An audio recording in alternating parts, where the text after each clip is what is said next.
So after completing reversible cell injury, let's move on to the next topic that is irreversible cell injury.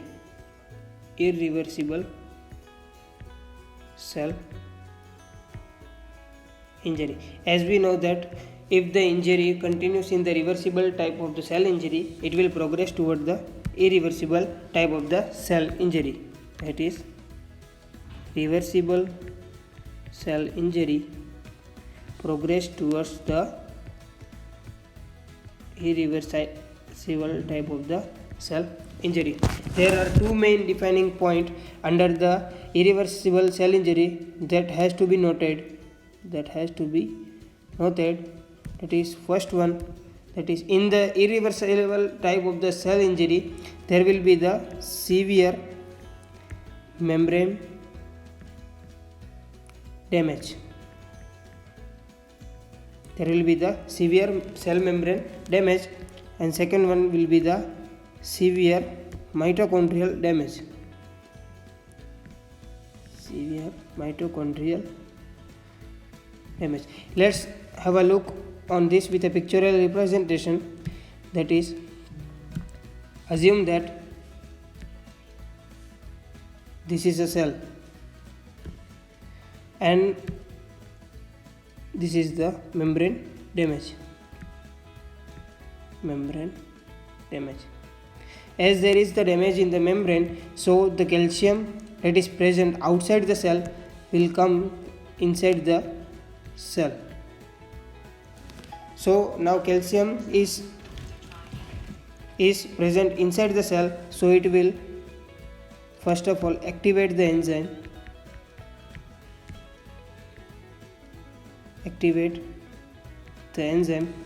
Such as phospholipase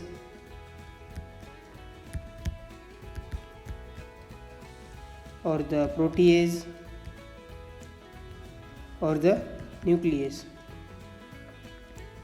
As we know that phospholipase is used to convert the phospholipid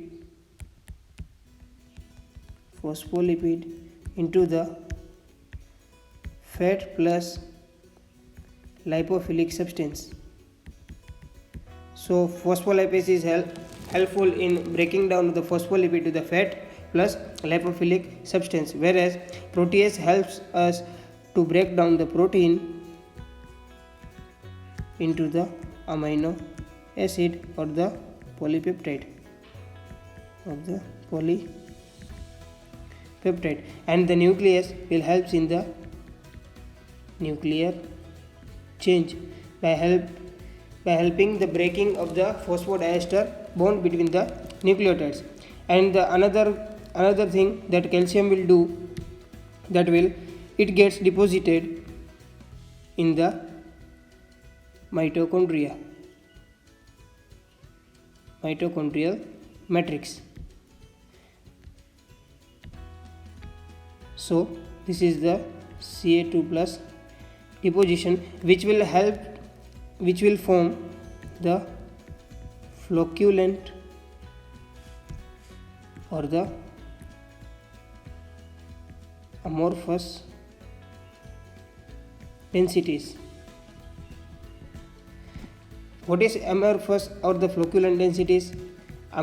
Keep in mind that amorphous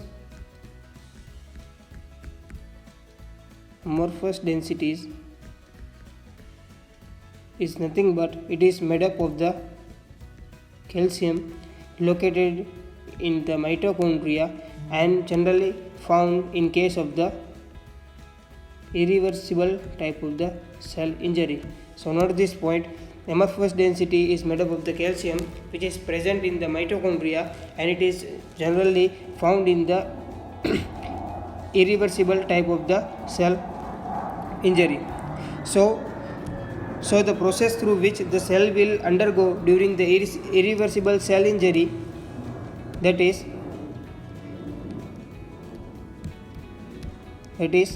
pycnosis followed by the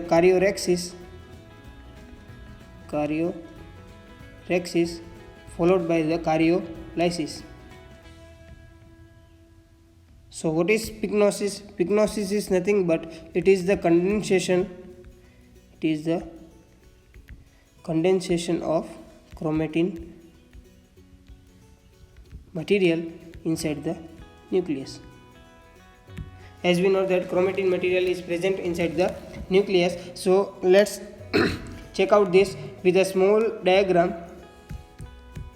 So first one, this is the normal cell and this is the nucleus of the normal cell. So this is normal cell. In case of this irreversible cell injury, the normal cell is converted into the nuclear shrinkage cell. That is, the cell size remains as it is, but the nucleus gets shrinked. So there will be the nuclear shrinkage and the nucleus will become hyperchromatic. That is, it will look dark blue in color. So this process in which there is the nuclear shrinkage or the nucleus is hyperchromatic, that is dark bluish appearance, this is known as the pycnosis. As we know that pycnosis is followed by the karyorrhexis, so the cell will further move on to the karyorrhexis where there will be the nuclear fragmentation. So there will be the nuclear fragmentation. Nuclear fragmentation is present in the karyorrhexis. And finally, karyorrhexis is followed by the karyolysis. So in karyolysis, complete nuclear dissolution occur. So in the karyolysis stage, there will be the no nucleus. So karyolysis, after the nuclear dissolution in the karyolysis, cell will lead to the death. That is known as the cell death. So let's have a quick recap with the pictorial representation. Yesterday we discussed about the normal cell which undergoes the injury and comes in the reversible type of the cell injury. Then the injury gets progressed toward the irreversible type of the cell injury. So today we discussed about the mitochondrial damage and the cell membrane damage. So in the pictorial representation, we can see there is the phospholipid membrane damage.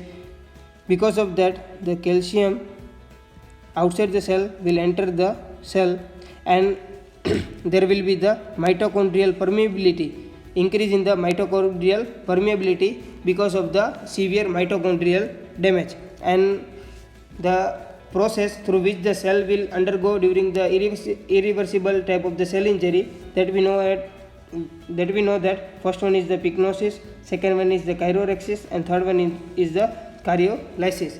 In first stage there will be the condensation of the chromatin material, in second one there will be the fragmentation, and third one will be the nuclear pallor or the nuclear dissolution. So this was all about the irreversible type of the